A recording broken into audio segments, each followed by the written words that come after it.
I'm smoking weed with the president of Uruguay at his farm outside of Montevideo.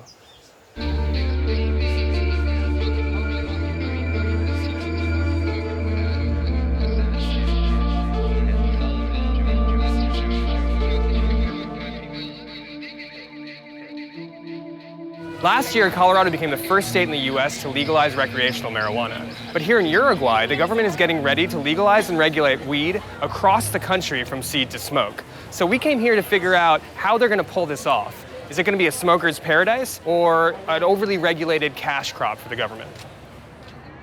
In December 2013, Uruguay's Congress passed a law that regulated the cultivation, sale, and consumption of marijuana. It was a watershed moment in the history of pot prohibition. The first entire country decided to eradicate the brutal legacy of the war on drugs and open up the potential of a new, legitimate economy. But weed isn't entirely legal yet. From December until April of this year, the government has been debating and writing the specifics of the regulations, which will likely be set in stone in late April and then take effect this fall. Turns out the devil is in the details, and the law poses more questions than it answers about individual liberty, the prospect of a commercial weed boom, and more. The great Uruguayan experiment, brought forward by the country's progressive president, has stirred up a heated debate from both sides of the anti-prohibition aisle. Alicia Castilla and Danielle Vidart are longtime weed advocates and academics. Alicia was just released from prison where she spent 3 months locked up on marijuana charges. She was one of the last people to be put away for pot. We visited them in their home just outside the country's capital. ¿Cómo estás? Bien, ¿y tú? ¿Viste cómo pega? Sí, está todo pegajoso. Con la resina. Yo soy consumidora de cannabis hace aproximadamente 50 años. Me parece una ley represiva que legaliza el estigma que existe en relación al consumidor. No corresponde al Estado registrar a las personas, tampoco corresponde al Estado regularlas. No creo que tampoco que sea función del Estado determinar cuánto se puede fumar, que además cuando la persona se registre solo podrá consumir la marihuana que el Estado le va a proporcionar y no se te permite decidir cuál es la marihuana que vas a fumar. Evidentemente hay interés en hacer de esto un nuevo commodity. Además, los narcotraficantes no van a perder un pedazo del mercado y probablemente ofrezcan marihuana de mejor calidad y a mejor precio. So you think the government will be terrible at growing weed? They're not going to do a good job growing weed. No. Llevo 12 años cultivando.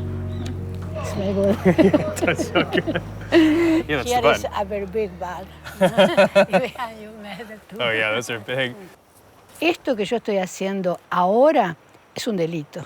Cuando la ley se reglamente y las personas se registren, se podrá tener hasta 6 plantas. And you don't want to register because you don't want the government to know what you're doing. Y observo que los únicos que irán a registrarse son los jóvenes, los que no han vivido una dictadura. Todos los que sabemos lo que el Estado puede hacer con los individuos, no queremos. En el caso de que no triunfara, que ganaran los otros partidos, ¿qué va a suceder con esa ley y qué va a suceder con las personas que están registradas? La ley es como un cuchillo. Hay que probarla para ver si corta. Is Alicia just being paranoid? Have the years of forced criminality soured her on the very first pass of the law? Or does Uruguay just need to give it a try and go from there?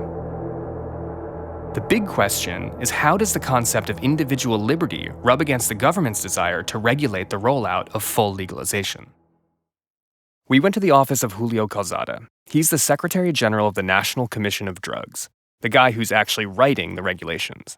En el Uruguay el consumo de marihuana es legal desde 1974 y durante 40 años estuvimos de alguna u otra manera empujando a los usuarios de marihuana a que se relacionaran con el mercado negro para adquirir esta sustancia que no le prohibimos que la consuma.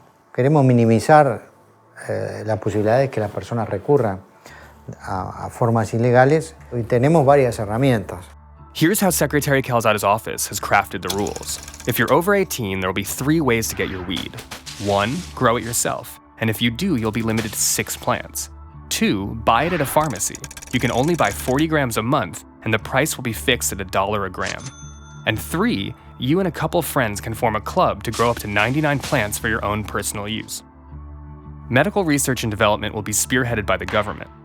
But the question remains, who will actually grow all the weed sold in pharmacies? And most importantly, how will the black market of weed actually be stamped out? Whatever you choose, you will have to write your name down in a central registry that will forever mark you as a good-for-nothing beatnik stoner. And the law only applies to citizens of Uruguay. Tourists cannot buy weed. Weed smoking is nothing new in Uruguay. Where was all that weed coming from? And how did Uruguay function in the broader South American illicit drug economy? Guillermo Garat is a journalist who's written a book about drugs in Uruguay. We paid him a visit to talk about what kind of weed Uruguayans are actually smoking. Esto es lo que hace 40 años que llega al Uruguay, a Argentina, a Brasil, a Chile, a Paraguay y Uruguay. Esto es el prensado paraguayo, una porquería. Uruguay, en el contexto latinoamericano, es un país de tránsito hacia Europa. Uruguay permite consumir drogas. Lo que no está especificada es la manera de acceder a esas drogas. Uruguay has been tacitly supporting the black market since it legalized use in the 70s. But in raw numbers, the black market isn't that huge of a problem. Uruguay is a tiny country, with a population of about 3.4 million people, and only 8% of Uruguayans admit to smoking weed. For legalization activists and growers like Juan Vaz, bringing black market growing out into the open holds great promise. So Juan is now going to take us to an underground indoor grow-up here in Montevideo, which is still technically legal, but kind of represents how the growing culture has been here in the city.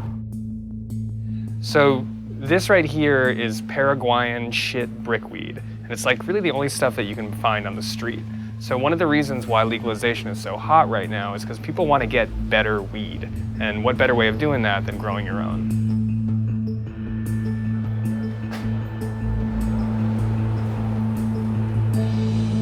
Oh, wow.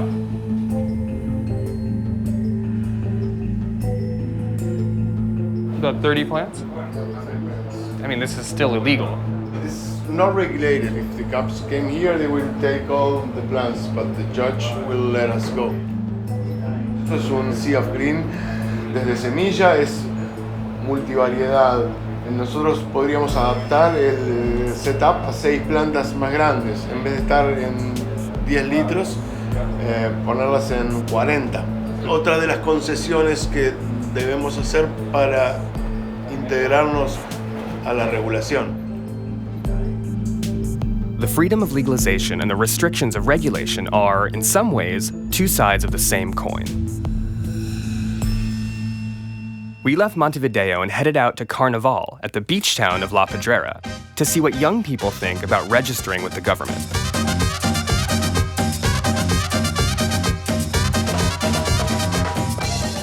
So every year before Lent, people around South America go crazy for Carnaval. So this is sort of Uruguay's version of it here in a beach town called La Pedrera, where thousands of people converge from around the country to go wild. Do you think that young people in Uruguay are going to sign up for the registry? Se va a apuntar mucha gente, sin duda. Va a haber mucha gente que no va a querer anotarse también por un tema de que no van a querer que sepan que fuman. Oh, ¿no? you're okay? Yo no voy a hacer el caso, voy a ser el primero en anotarme. And what do you think of Pepe? Pepe es un grande. No se puede decir nada.